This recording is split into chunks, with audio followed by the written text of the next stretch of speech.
Magandang araw sa inyo mga tropa. Paano nga ba magpalit ng steering ko ng Click 125? Gusto mo bang matuto?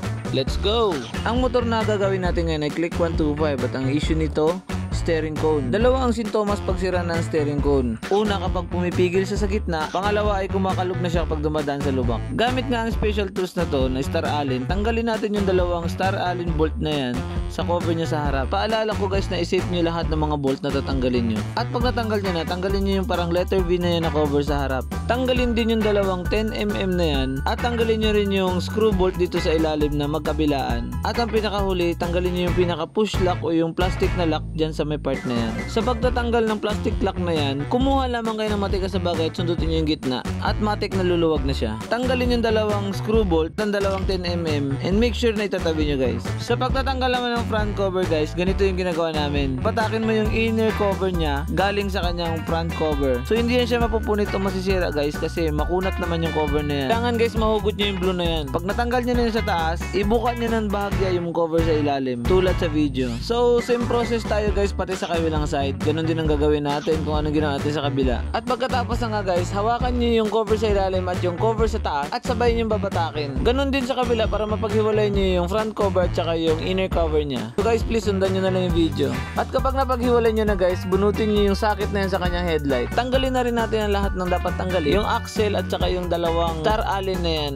Dalawang 10mm na nakakabit sa kanyang hose dahil kailangan talagang paghiwalayin yan. So guys, nagpapasalamat ako kung hanggang dito ay nanonood ka pa rin. Shout out sa inyong mga viewers natin at sana guys may natutunan kayo. At kapag natanggal nyo na guys yung kanyang caliper, itabi nyo muna. Tanggalin nyo na rin yung kanyang axle upang mahugot natin yung mags. At syempre guys, itabi nyo rin. Dito naman sa taas, tanggalin nyo guys yung parang pinaka-pin or yung kanyang bolt upang mapaghiwalay natin yung manubela at saka yung kanyang T-pose. Kumuha kayo ng 17mm na close range at ilagay nyo sa likod. Harap naman ay 14mm. So guys, ingatan nyo yung nut at saka yung kanyang mga washer or spacer. Kasi pag nawala nyo yan guys, talagang wala kayong mabibili niyan kahit saan. At kung wala yung mga spacer na yan guys, tatabingi talaga yung manubela sa kanyang T-pose. At kapag natanggal nyo na guys, sugutin nyo yung kanyang ulo dyan sa kanyang T-pose. Makikita nyo guys may malaking nut. Gagamitin natin siya ng ating special socket upang matanggal natin yung pinaka-nut. Pag naluwagan nyo na guys, iset aside nyo yan yung nut at saka yung kanyang spacer or yung washer at yung pinakahuli ay yung kanyang pinaka-lock sa ibabaw. Make sure din pala guys na habang tinatanggal nyo yung lock na yan sa ibabaw, nakahawak yung kamay nyo doon sa tapaludo or sa T-pose niya sa ilalim kasi malalaglag yan siya. At kapag natanggal nyo na nga guys yung kanyang steering ko na luma, ayan na ang itsura ng kanyang center post. So kung makikita nyo guys yung tinuturo ko na yan guys, yan yung lumang steering cone, tatanggalin natin yan.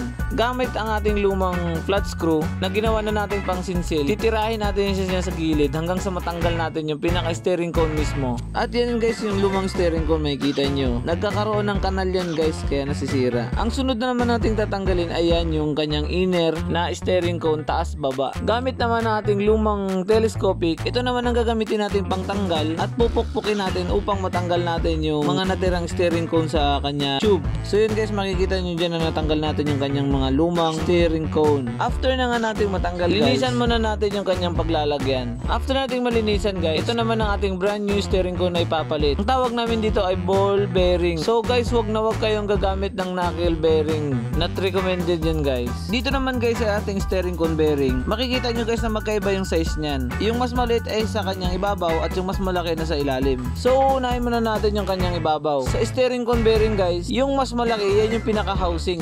Yan yung unang ilalagay natin. Kapag nailagay na natin siya guys, isunod naman natin yung housing doon sa pinaka ilalim guys. So sana guys nasusundan nyo pa rin kung paano namin ginagawa o paano namin nilalagay. Ingatan nyo lamang guys yung pagkakabit nyo na hindi madadamage yung housing niya. At pagkatapos naman guys, isunod naman natin itong inner ng steering cone. Set aside nyo muna yung pinakabulitas at make sure guys na tama yung ating paglagay niyan. Yung pinaka roller guys o yung iniikutan ng bearing, yun yung nakapaibabaw naman.